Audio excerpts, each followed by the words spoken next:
വീണ്ടും ഒരു മരണം കൂടി. യൂറോപ്പിന്റെ തന്നെ ചരിത്രത്തിലെ ഏറ്റവും വലിയ ഉഷ്ണതരംഗമായിരുന്നു ഈ വർഷം സംഭവിച്ചത്. എന്നാൽ ഉഷ്ണതരംഗമേറ്റി മരിച്ചതിൽ കൂടുതൽ ആൾക്കാർ ഇത്തവണ മുങ്ങി മരിക്കുകയുണ്ടായി. ആ പട്ടികയിലേക്ക് അവസാന ഖണ്ഡിയായി ഇന്ത്യയിൽ നിന്നുള്ള വിദ്യാർത്ഥി, കർണാടകയിൽ നിന്നുള്ള മുഹമ്മദ് അനീസ് അബൂബക്കർ എന്ന 21 വയസ്സുള്ള ചെറുപ്പക്കാരനാണ് മുങ്ങി മരിച്ചത്. കൂട്ടുകാർക്കൊപ്പം ട്രക്കിങ്ങിന് പോയ മുഹമ്മദ് അനീസ് ശരീരമൊന്ന് തണുപ്പിക്കുവാൻ വേണ്ടിയാണ് വെള്ളത്തിൽ ചാടിയത്. പക്ഷേ തണുത്തുറഞ്ഞ ശരീരമായിട്ടാണ് അവൻ തിരികെ വന്നത്. 2 ഇന്ത്യക്കാർ ഉൾപ്പെടെ മുഹമ്മദ് അനീസിന്റെ 4 സുഹൃത്തുക്കളെ പോലീസ് ചോദ്യം ചെയ്തു വരികയാണ്.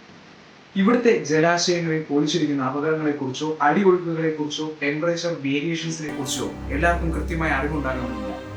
ഒരുപാട് സ്വപ്നങ്ങളോട് കൂടിയാണ് ഓരോരുത്തരും തങ്ങളുടെ പ്രവാസ ജീവിതം ആരംഭിക്കുന്നത്. എന്നാൽ നിസ്സാരമായ അശ്രദ്ധ മൂലം ഈ ജീവിതം കൊഴിഞ്ഞു പോകാൻ ഇടവരുത്തരുത്. ഇനിയും ഇങ്ങനൊരു വാർത്ത വരാതിരിക്കട്ടെ. ഈ ലിസ്റ്റിൽ ഇനിയൊരു കണ്ണിയും ചേരാതിരിക്കട്ടെ.